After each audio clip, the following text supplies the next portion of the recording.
Earlier this year, Kent and Hampshire Scientific Services completed a 2-year investigation looking for milk or eggs in vegan foods.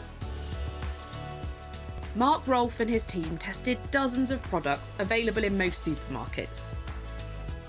So we tested a variety of products here: cakes, brownies, biscuits, pizza, and have found somewhere in the order of about 23, I think, that have failed for animal-linked allergen. Wow, 23? Just one of those could kill somebody. How do you go about testing these products? So the first part of the process is to take whatever the product is and get it down into a tiny amount of a liquid form using solvents or whatever is necessary to do that. We then use different kits for different allergens. So we have a kit for milk and we'll have a kit for fish or whatever the allergen happens to be. And if the allergen's there, it will change colour. And we can measure using some of the equipment here how much the colour changes, and that tells us how much of the allergen is in the food. When it says may contain a trace amount, what does that mean? What is a trace? So when we're looking for allergens in food, we're looking at levels in the kind of parts per million. So it is tiny amounts, but even if we're in the really tiny low range, where actually only 1% of the people who suffer from an allergy would have a reaction, for that 1%, it could be catastrophic. And why are there traces in there? If it's saying vegan, surely there shouldn't be anything in there. Sometimes it's food that's manufactured in a factory and there's contamination in the factory. If a factory uses milk powder is a bit like dust and it will get everywhere. So actually, if you're going to produce something that's milk-free, you can't really produce it in a factory that uses milk powder.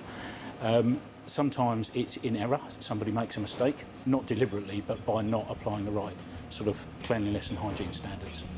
The lab reported its findings back to trading standards. If someone is buying a vegan product, there is no guarantee that there won't be some level of animal-based product or ingredient in it. David Pickering at the Chartered Trading Standards Institute believes that the issue affecting vegan products is down to a lack of legislation.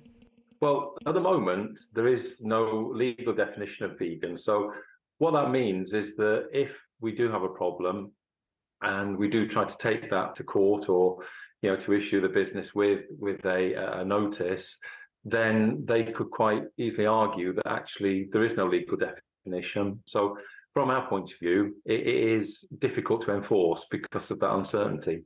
Why do you think there isn't already a legal definition of vegan? I think that in terms of kind of government policy, the explosion of vegan based food has seen the marketplace really kind of expand rapidly. So what can we do then moving forward to make things better?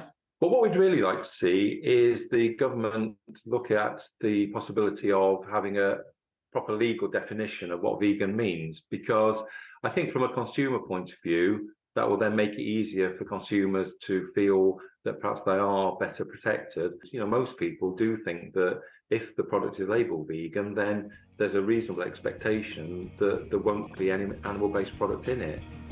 This might sound a bit scary, but remember there is a surefire way to make sure what you're eating doesn't have an allergen in it.